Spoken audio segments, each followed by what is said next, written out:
Hey guys, welcome back to Cooking with Jay. As you know, I am Jay, and today we're gonna make something really special.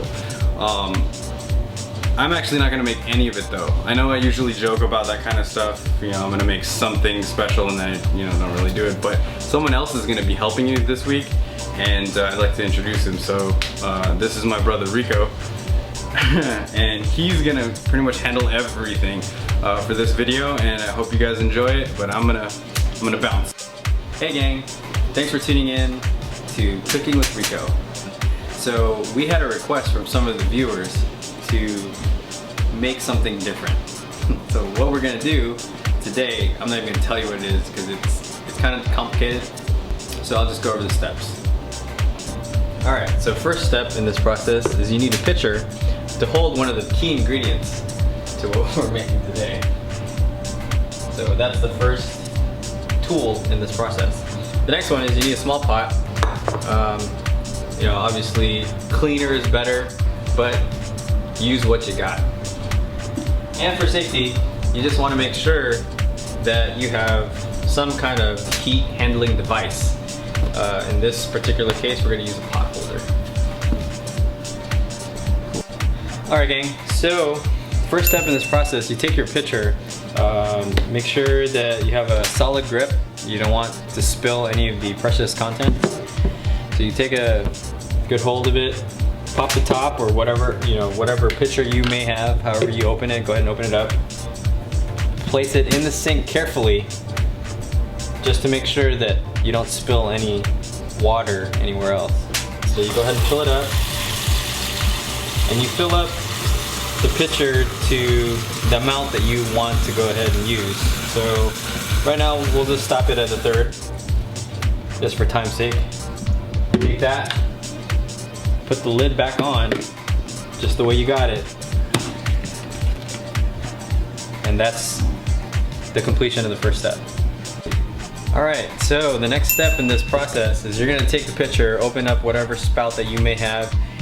Some of the pitchers that you have might not even have a cover. It might just be fully open to the world. Ours has a little safety flap, so I went ahead and opened it up. So you're going to take your pot, carefully, very carefully, take the water and pour it into your pot.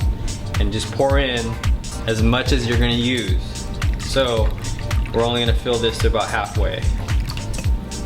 And that's the completion of the second step. Go ahead and close this, cover whatever you need to, and you're done.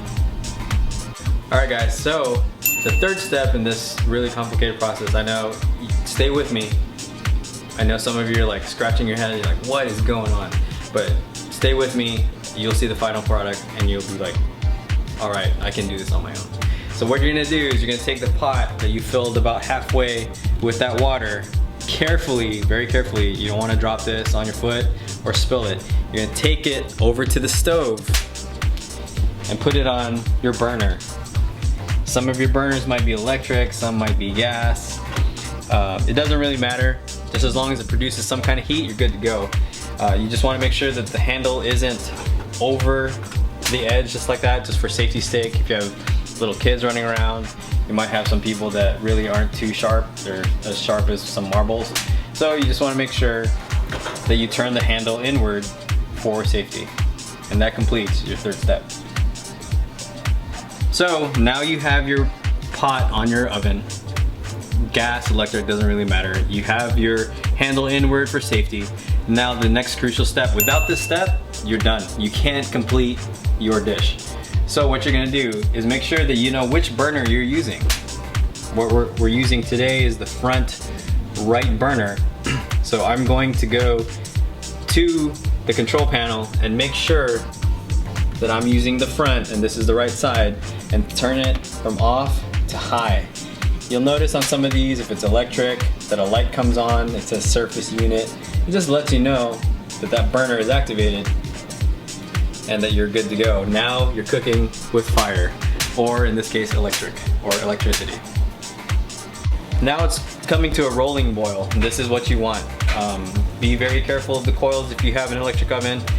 they'll be red. Some of you have a glass top, you won't even see it, but just be mindful that it's very, very hot. So right now, this is what you want. This is the completed step, the boiling water. So from this point on, what you're gonna do, for safety's sake, take your oven mitt. Like I said, the one that I have, yeah, it's not too expensive. This one's lined with silicone to add a layer of protection. Go ahead and put it on your dominant hand. I'm right-handed, so I'm gonna take that. Make sure that you grip the handle firmly. You don't want to spill this on anything or anyone that is around. You take that off of the hot burner over to a cool burner, and that way you are fully complete with boiling water. Be mindful that some people have burned water. You don't want to do that, so you want to take it off, and that's it. You're done. You have boiled water, and you can use this for coffee, you can use it for tea, you can use it for soup. I've known people using it for soup. Oh, one last thing, make sure you turn off the burner. So go to the control panel, turn off the burner that you used. Alright guys, once again, thank you for staying and following along. I know that boiling water can be a little complicated and difficult. The next part we're gonna do, because we have so many suggestions rolling in, we'll keep that a surprise as well, and we'll roll into that on the next part of this two-part series.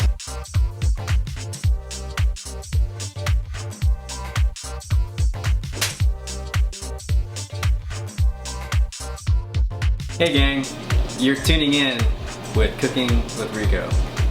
For you that don't feel comfortable doing this, don't try it at home. Get a professional.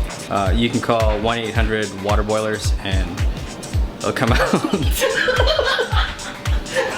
I like that. People have burned water. You don't want to do that, so you want to take it off at the right time.